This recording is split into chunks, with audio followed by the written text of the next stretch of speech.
the last transmission, the twin suns of Zelthera cast their golden light across the peaceful mining colony, illuminating crystalline structures that had stood for 3 centuries. Commander Lyra Voss walked along the observation deck of the central command tower, watching the morning shift workers head to the mineral extraction sites. Her people, the Zeltherons, were a gentle species. Their translucent blue skin shimmered in the sunlight, and their large, kind eyes reflected a culture built on harmony and scholarly pursuit.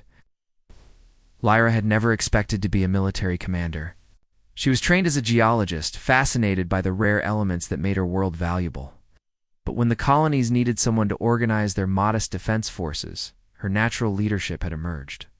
Not that they had ever needed much defense.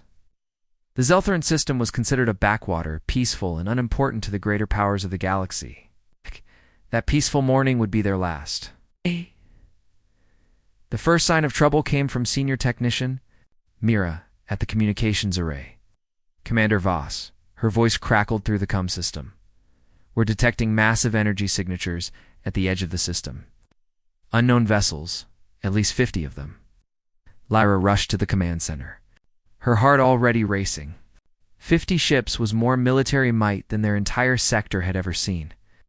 The Zeltherans had 3 outdated patrol craft and a handful of civilian vessels with basic shields. They were miners and scholars, not warriors.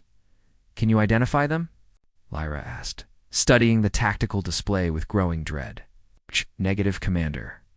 The configuration doesn't match any known friendly vessels. They're moving fast. Direct course for Zelthera Prime. Within hours, the peaceful colony became a war zone. The attacking fleet belonged to the Shadowclaw Syndicate, a ruthless organization that had emerged from the galaxy's darker regions. They were raiders, slavers, and conquerors who took what they wanted and destroyed what they couldn't use. Their ships were black as the void between stars, bristling with weapons that could crack planets. The Shadowclaw leader, Warmaster Krug, was a massive creature from a world where only the strongest survived. His species, the Korthok, were natural predators with razor-sharp claws and an appetite for domination. As his flagship, the Death's Shadow, entered orbit around Zelthera, Krug smiled, revealing rows of gleaming fangs. Take everything of value, he commanded his fleet. Slave those who can work. Eliminate the rest. The 3 Zeltheran patrol craft launched desperately to defend their world, but they were nothing against the Shadowclaw Armada. The first ship, piloted by Lyra's childhood friend Captain Zara, was vaporized in seconds. The second managed to fire a few shots before being torn apart by enemy beam weapons. The third, commanded by her nephew Jorik, fought bravely for 10 minutes before his ship was crippled and captured. From the command center, Lyra watched her world die. Shadowclaw fighters strafed the mining facilities, their weapons turning. Centuries of careful construction into rubble and fire. Transport ships landed in the city centers, disgorging armored Korthok soldiers who began rounding up civilians. Commander Mira said, tears streaming down her blue face, the eastern districts have fallen. The spaceport is under enemy control. We have maybe an hour before they reach the capital. Lyra closed her eyes, feeling the weight of responsibility crushing down on her. Thousands of Zeltharns were depending on her, and she had no answers. Their allies in the Galactic Trade Consortium had been silent since the attack began. The nearby systems were either too weak to help or too afraid of. The Shadowclaw, too, intervened. But there was one option she hadn't tried. 3 months earlier, a human diplomatic vessel had visited Zelthara as part of a routine trade mission. Captain Marcus Chen had been professional but friendly, expressing genuine interest in Zeltheran culture and minerals. Humans were newcomers. To the galactic community, having achieved faster-than-light travel only decades ago, most species considered them primitive and unimportant. But Captain Chen had left her with something unusual, a direct communication frequency to Earth's government. Just in case, he had said with a smile that seemed both kind and mysterious. Humans believe in helping neighbors, even distant ones. Now, with enemy forces closing in on the capital, Lyra made a decision that would change the galaxy forever. Mira, open a channel on frequency 847.2. Emergency broadcast, maximum power. Commander, that's the human frequency. They're half a galaxy away. Even if they wanted to help, just do it, Lyra commanded, her voice steady despite her fear. The communication array, damaged but still functional, sent Lyra's message racing. Across the void, on her personal display, she could see Shadowclaw ground forces advancing through the city streets. Civilians were being herded into containment areas. Buildings that had stood for generations were being reduced to ash. "This is Commander Lyra Voss of the Zeltheran mining colony," she began, speaking into the void and hoping someone, anyone, would listen. "We are under attack by a force called the Shadowclaw Syndicate. Our defenses have fallen. Our people are being captured or killed. We have tried all diplomatic channels, but no one will help us." She paused, watching another building collapse. Under enemy fire? A group of Zeltheran children ran past the command center windows, chased by the terrifying shadows of approaching soldiers. "I don't know if humans will receive this message. I don't know if you would care about a species you barely know. But we are dying, and you are our last hope. If there is any compassion in your species, if you believe in protecting the innocent, please help us. This may be our final transmission." The message transmitted automatically, repeating every 30 seconds as the command center's power system struggled. Against the electromagnetic interference from the ongoing bombardment, Lyra slumped in her chair, emotionally drained.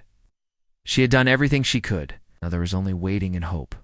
Meanwhile, halfway across the galaxy, Captain Marcus Chin was concluding a routine diplomatic mission on the trade world of Nexus Prime when his ship's communication officer, Lieutenant Sarah Kim, burst into his quarters.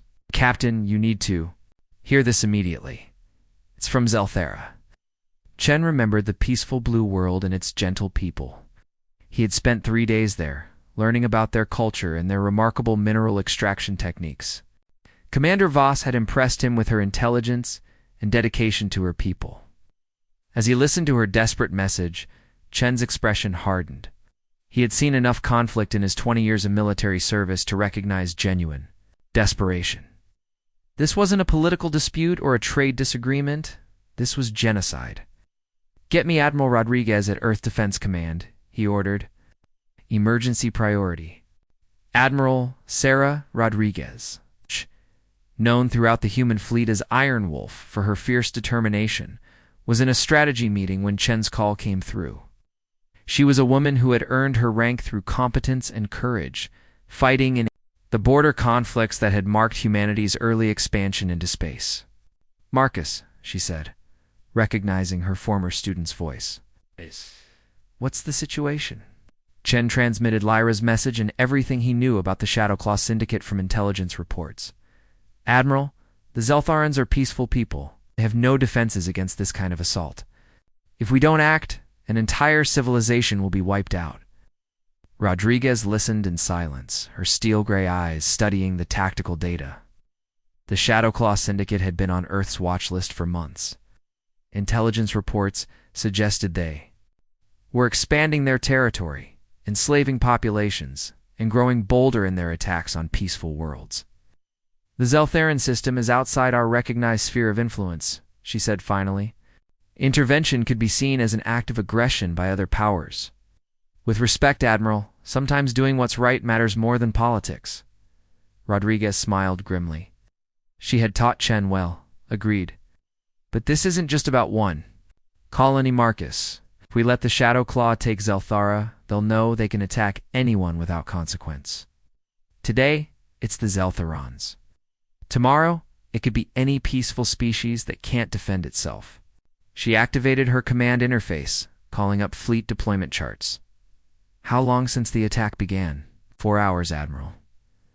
"Then we may already be too late, but we're going to try." She paused, considering the implications of what she was about to order. "I'm authorizing Operation Helping Hand. 5th Fleet will depart within the hour."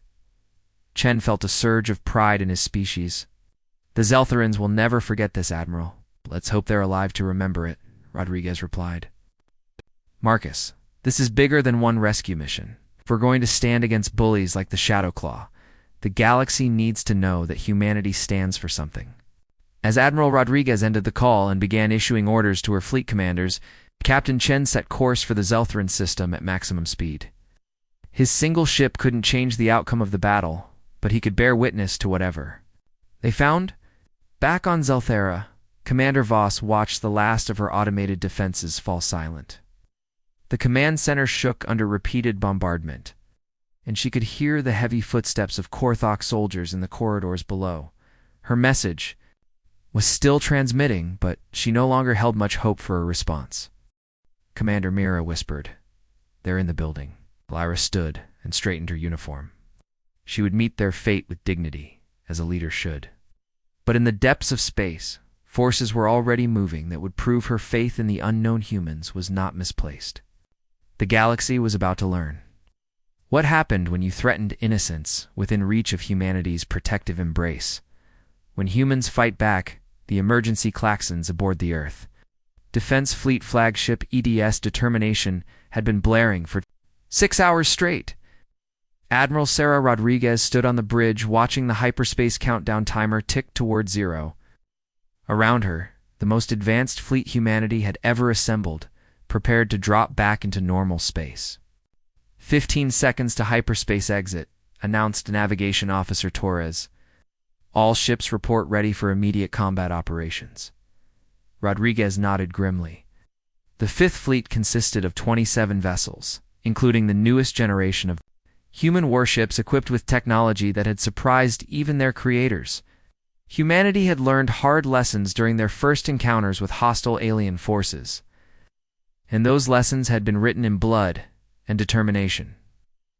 Admiral, called Communications Specialist Morgan, we're still receiving the Zeltheran distress signal. The transmission has been active for 18 hours now. 18 hours. Rodriguez tried not to think about what that meant for the innocent people on Zelthera. Her intelligence briefings on the Shadowclaw Syndicate painted a picture of systematic brutality. They didn't just conquer worlds, they broke them. 5 seconds, Torres announced. 3.2.1. Dropping to normal space. The stars shifted as the human fleet emerged from hyperspace at the edge of the Zeltheran system. What they found was worse than Rodriguez had feared. The tactical display immediately lit up with dozens of enemy contacts, their black ships swarming. Around the blue-green world, like predators around wounded prey. "Sweet Mother of God," whispered Lieutenant Commander James Park, the fleet's tactical officer. "Admiral, I'm reading at least 60 Shadowclaw vessels. Hey, they've got the planet completely surrounded." Rodriguez studied the display with cold calculation. The human fleet was outnumbered more than 2-1, but numbers weren't everything. What's the status of the surface? Massive energy discharges consistent with orbital bombardment, Park reported. Multiple cities showing fire signatures, also detecting what appeared to be slave transport operations in progress. The Admiral's jaw tightened. She had seen the aftermath of Shadowclaw slave raids in intelligence reports. Entire populations disappeared, their fate worse than death. Signal all ships. We're going in. Adorization code Wolfpack Alpha. On the planet's surface, Commander Lyra Voss huddled in the ruins of her command center with the last handful of Zeltheran defenders. The building had taken a direct hit from orbital weapons, but the lower levels remained intact. Through the smoke and debris, she could hear the terrifying sounds of her people being rounded up by Korthok soldiers. Commander gasped, "Technician." "Mira, blood streaming from a head wound. The communication array is still functional. The human frequency is still transmitting our message." Lyra almost laughed bitterly.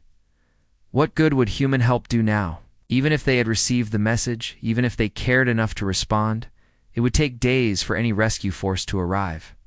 By then, there would be nothing left to rescue. But then something impossible happened. Young Jorik.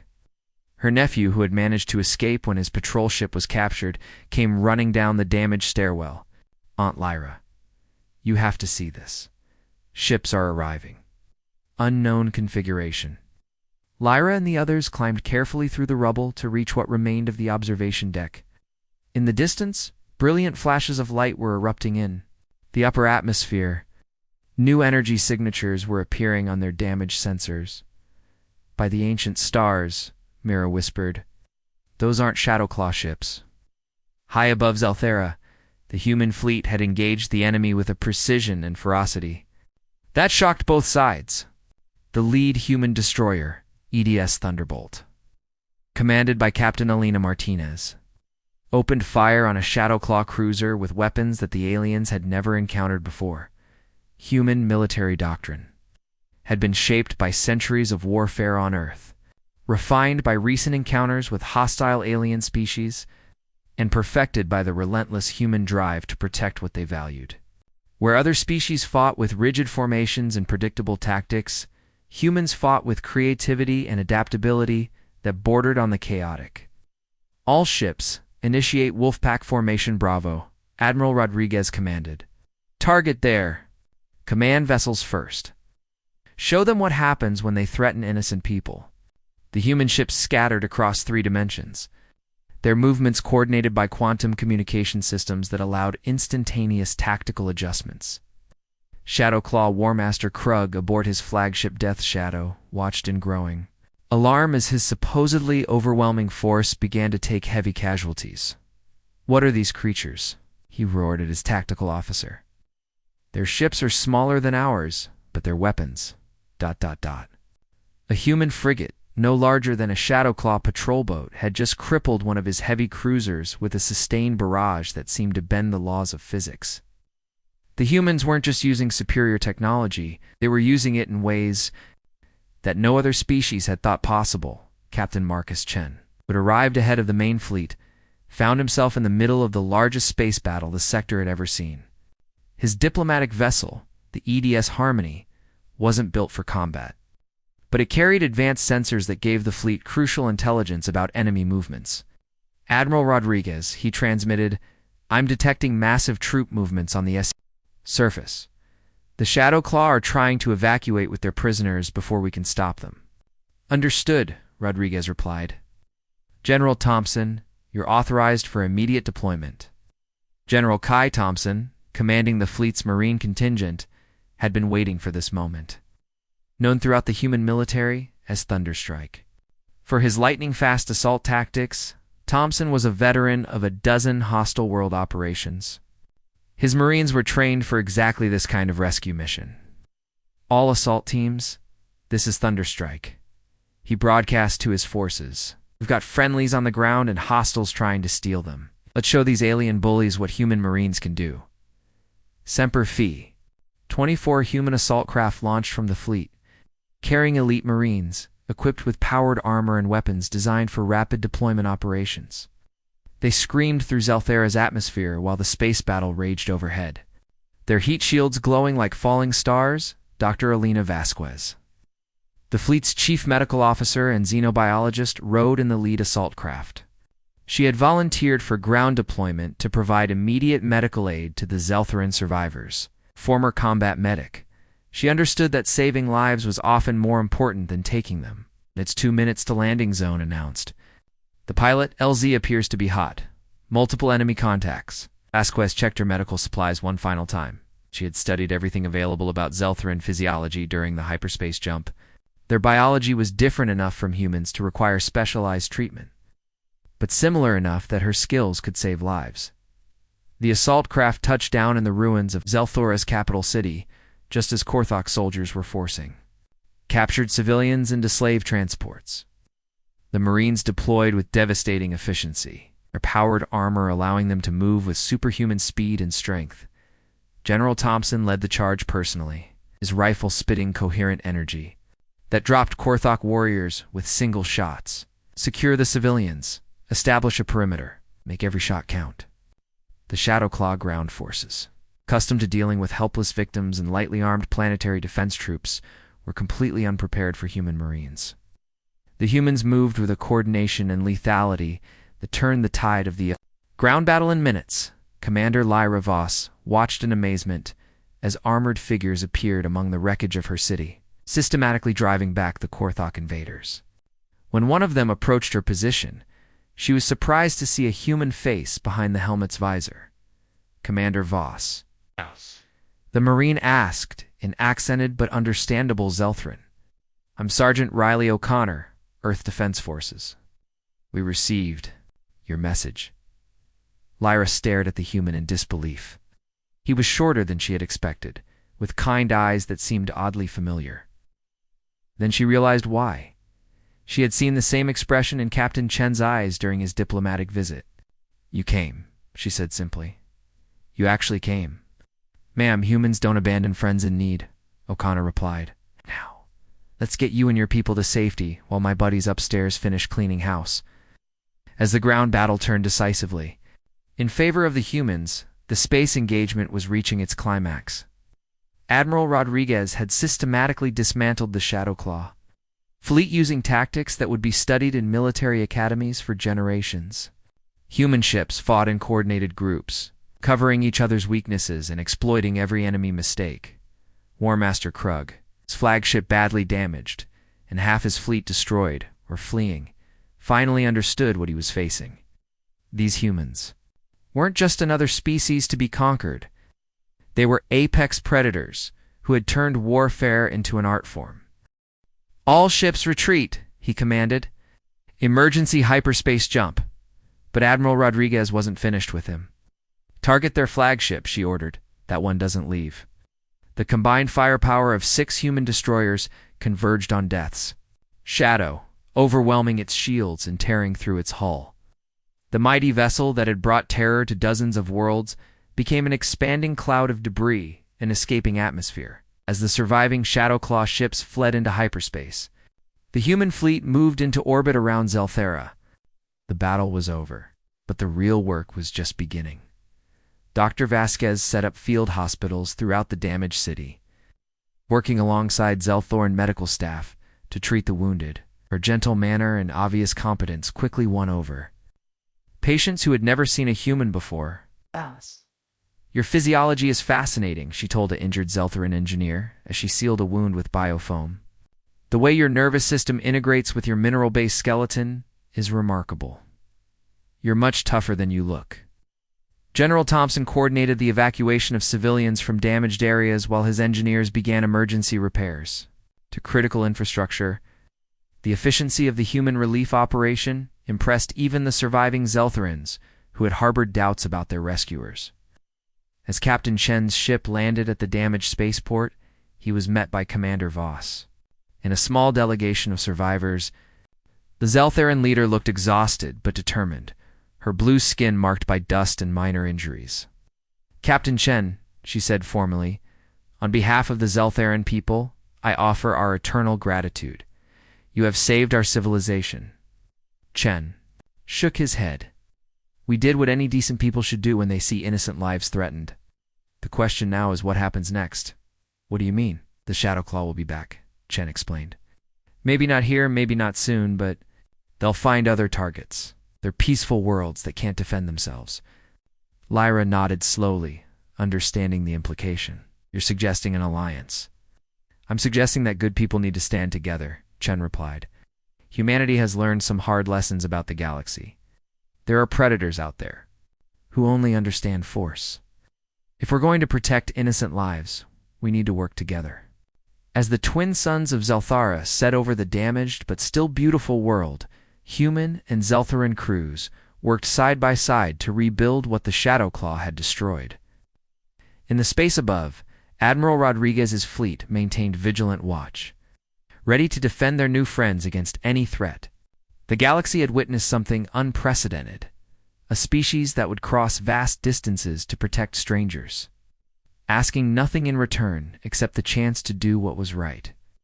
Word of the Battle of Zelthera would spread through 1,000 worlds, carrying a message that would change everything. Humanity had announced its presence among the stars, and the announcement had been written in fire and steel. Stars united 6 months after the Battle of Zelthara. The once devastated world had become a symbol of hope throughout the galaxy.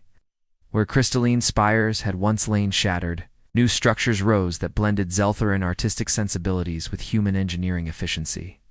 The reconstruction had become a joint effort that surprised everyone involved with its success. Ambassador James Harrison stood on the observation deck of the newly constructed Galactic Cooperation Center, watching human and Zeltheran workers collaborate on a project that would have been impossible just a year earlier. Harrison was a career diplomat who had earned the nickname Peacemaker for his ability to find common ground between even the most different cultures. Ambassador called his aide, Lieutenant Sarah Kim. "We have another delegation requesting an audience. This time, it's the Korean Republic." Harrison nodded thoughtfully. The Koreans were a proud warrior species who had maintained their independence. Through superior military technology and fierce determination, if they were reaching out, it meant the news of what humans had accomplished at Zalthara had spread even further than he had hoped. In the months following the rescue operation, something unprecedented had begun happening across the galaxy. Species that had suffered under Shadowclaw raids, worlds that lived in constant fear of stronger neighbors, and civilizations that had been ignored by the Major. Powers all began sending messages to Earth. The communications all carried the same basic message. "We heard what you did for the Zeltharans. Can you help us too?" Commander Lyra Voss, now serving as the Zeltharan representative to the growing alliance, entered the observation deck carrying a data pad filled with reports. Her people had recovered remarkably well from the attack, but the experience had changed them profoundly. The gentle scholars and miners had discovered reserves of strength they never knew they possessed. "James," she said, using the informal address that had developed between them, "we have a problem. Intelligence reports indicate the Shadowclaw Syndicate is massing forces in the Outer Rim territories. It appears they're planning something much larger than their previous raids." Harrison frowned as he reviewed the data. Since their defeat at Zalthara, the Shadowclaw had been unusually quiet, leading many to hope they had been deterred from further aggression. Instead, it seemed they had been gathering strength for a massive retaliation. "How reliable is this intelligence?" he asked. "Very reliable," Lyra replied. "The source is a group of former Shadowclaw slaves who escaped during a transport operation. They're requesting asylum and protection in exchange for information about Shadowclaw operations." Before Harrison could respond, his communication device chimed with an urgent message from Admiral Rodriguez. The Admiral's face appeared on the holographic display, her expression grim. "James, we have a situation," she said without preamble. "3 more worlds have sent distress calls in the past 12 hours. The Shadowclaw aren't just planning retaliation against us, they're accelerating their expansion plans. They're hitting multiple targets simultaneously to prevent coordinated resistance." Harrison felt his stomach tighten. This was exactly what they had feared might happen. By demonstrating that the Shadowclaw could be defeated, humanity had potentially triggered a wider conflict. "What's our response capability?" he asked. "Limited," Rodriguez admitted. "We can protect maybe 1 or 2 systems with our current fleet strength. But if they're hitting 6 or 7 targets at once, the implications hung heavy in the air. Humanity had the will to help, but not yet the resources to be everywhere they were needed." That evening, Harrison convened an emergency meeting of what had become known as the Galactic Freedom Alliance. The organization had grown from the initial human-Zeltharan cooperation to include representatives from a dozen species, all united by their commitment to protecting innocent lives from predators like the Shadowclaw. The meeting took place in a chamber designed to accommodate the various physiological needs of different species. The aquatic Nerathians attended via environmental suits filled with their native water, while the silicon-based Crystarch delegation communicated through harmonic vibrations that were translated into audible speech. Technical, who had stayed on Zalthara to help with reconstruction efforts, provided the technical briefing. Known as Gearhead for his mechanical genius, O'Connor had become something of a legend among both human and alien engineers for his ability to adapt human technology to work with alien systems. "Ladies, gentlemen, and esteemed beings," O'Connor began, "the situation is worse than we initially thought.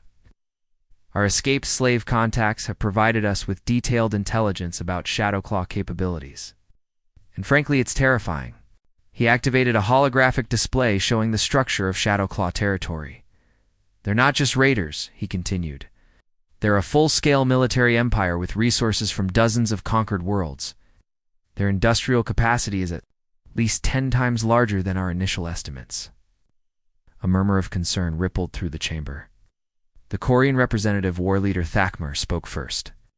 "If this intelligence is accurate, then conventional resistance is futile. have the resources to overwhelm any individual world or species.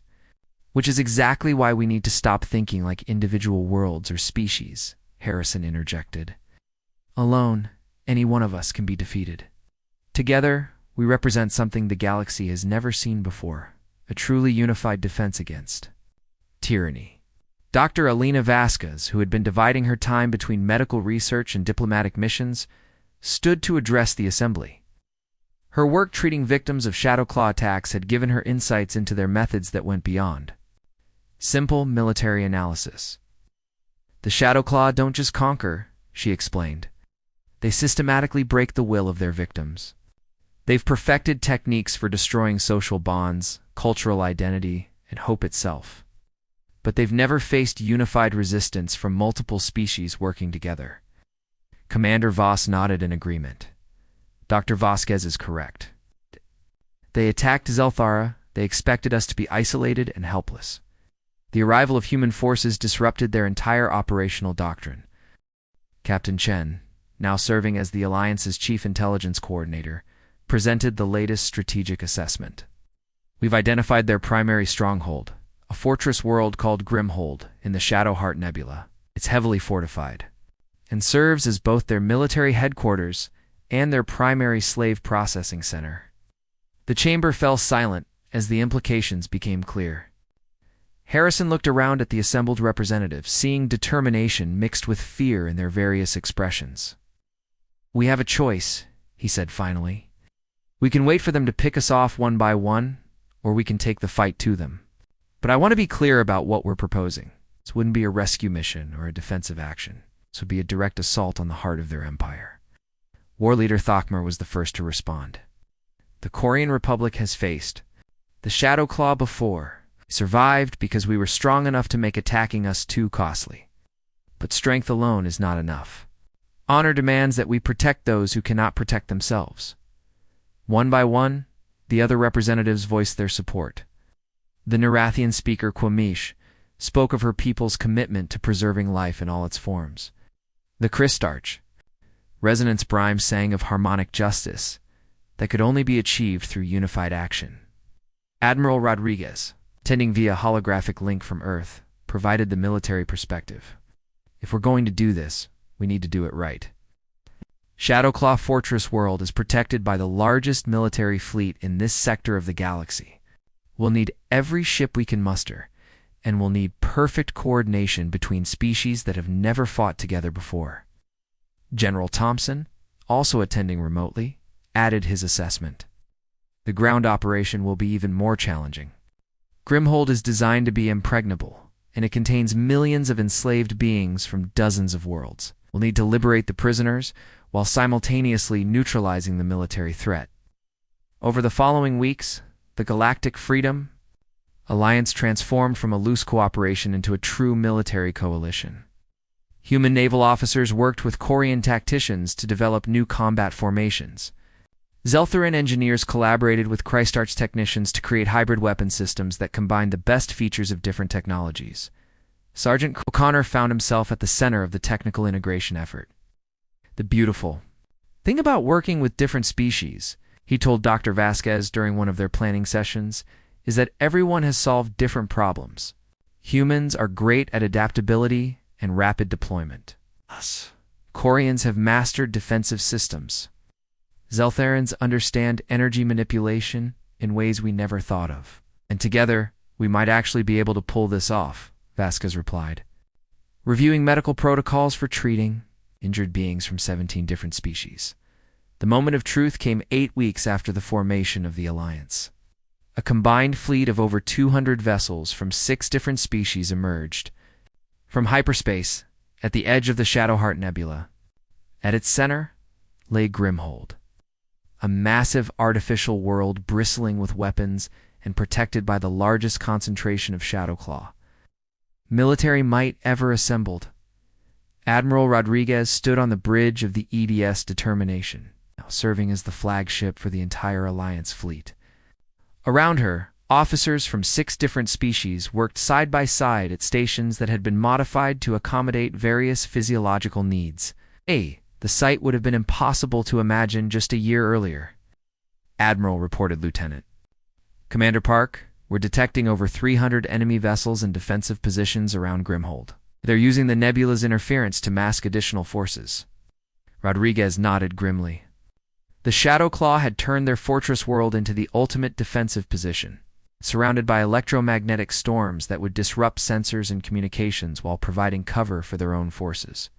Signal all fleet commanders, she ordered. Execute Operation Starbreak on my mark. The plan they had developed was audacious in its complexity and scope.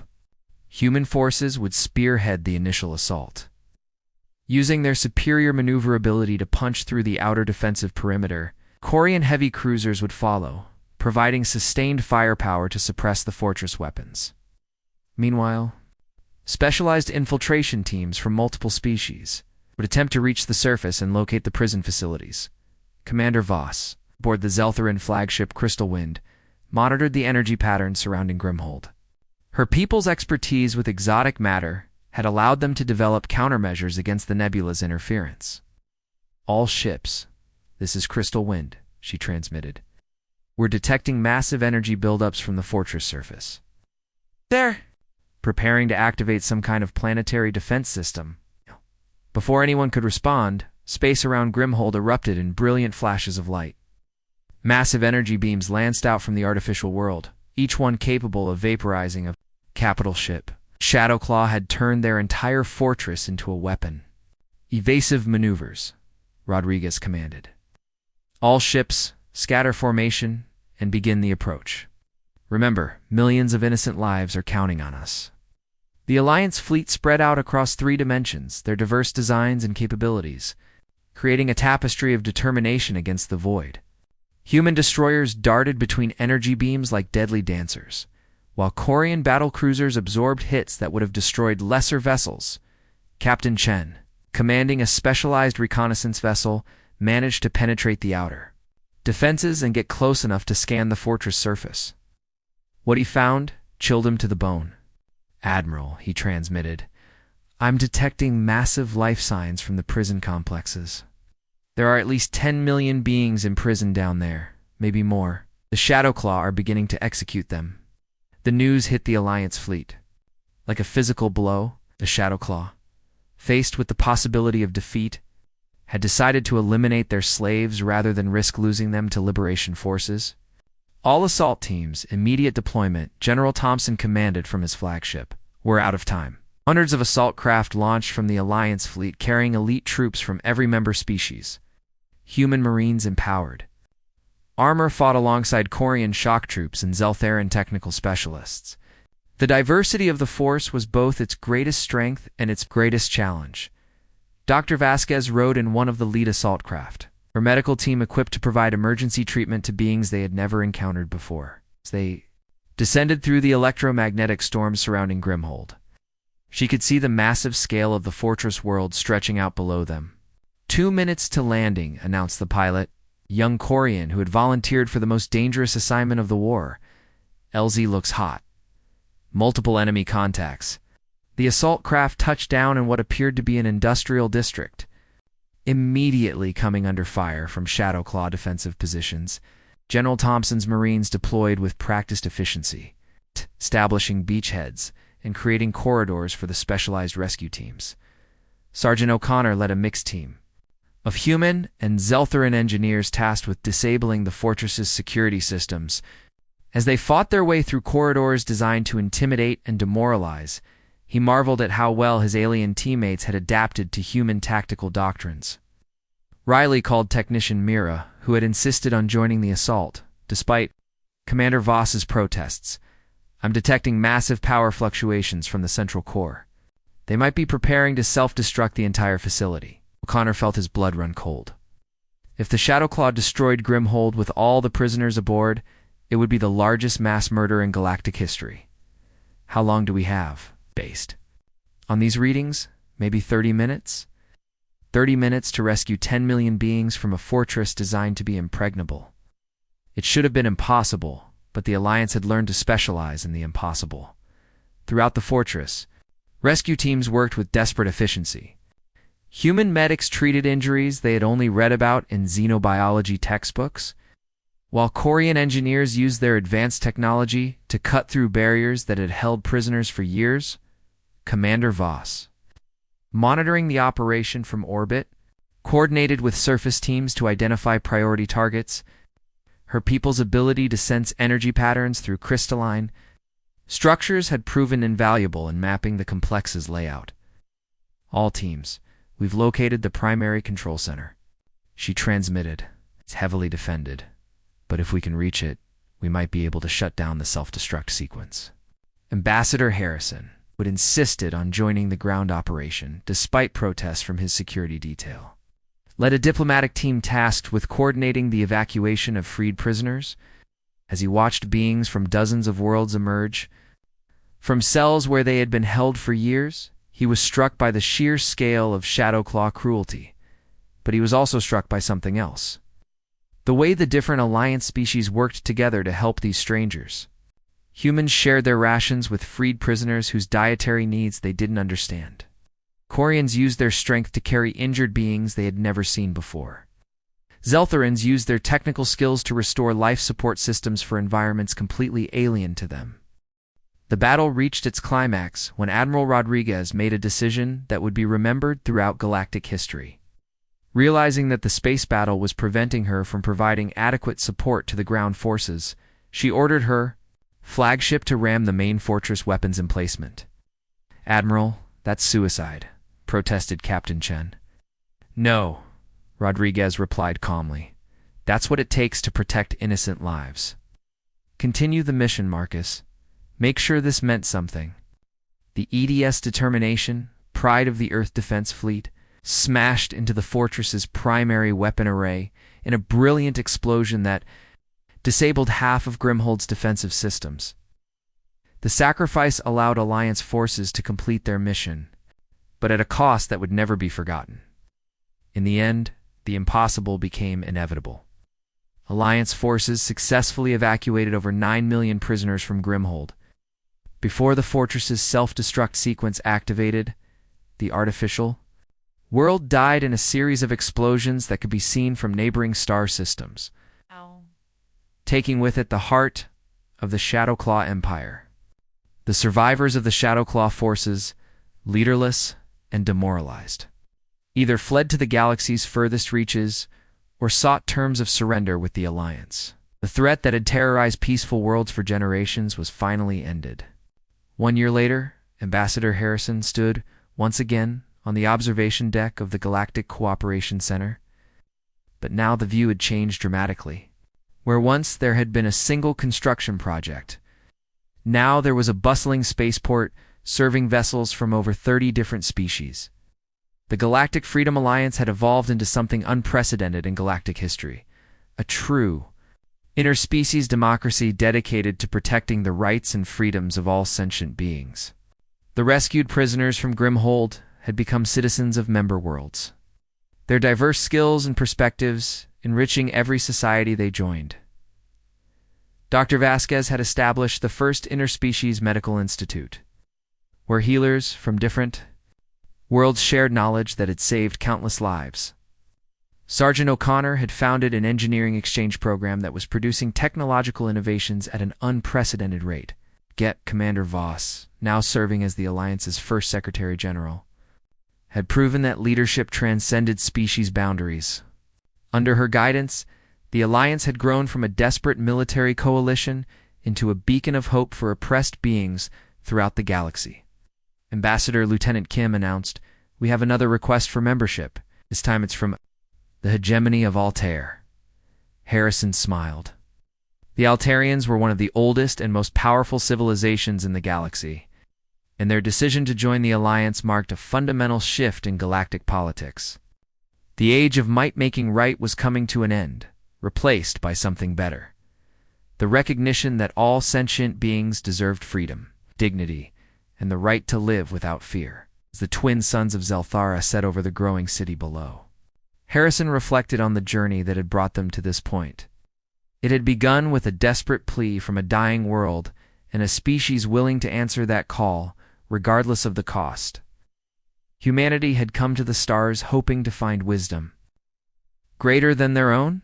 Instead, They had found the same struggles that had defined their history on Earth, the eternal conflict between those who would dominate and those who would liberate. But they had also discovered something else, that courage, compassion, and the willingness to stand up for what was right were not uniquely human traits. They were universal values that could unite any beings willing to embrace them.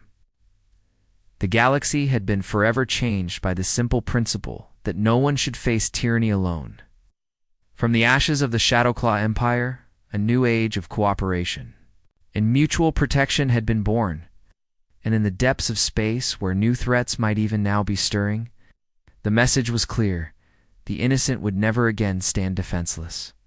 Humanity and its allies would be watching, ready to answer any call for help with the full force of their united strength. The stars belonged to all who chose freedom, and freedom had found its guardians among the species brave enough to stand together against the darkness.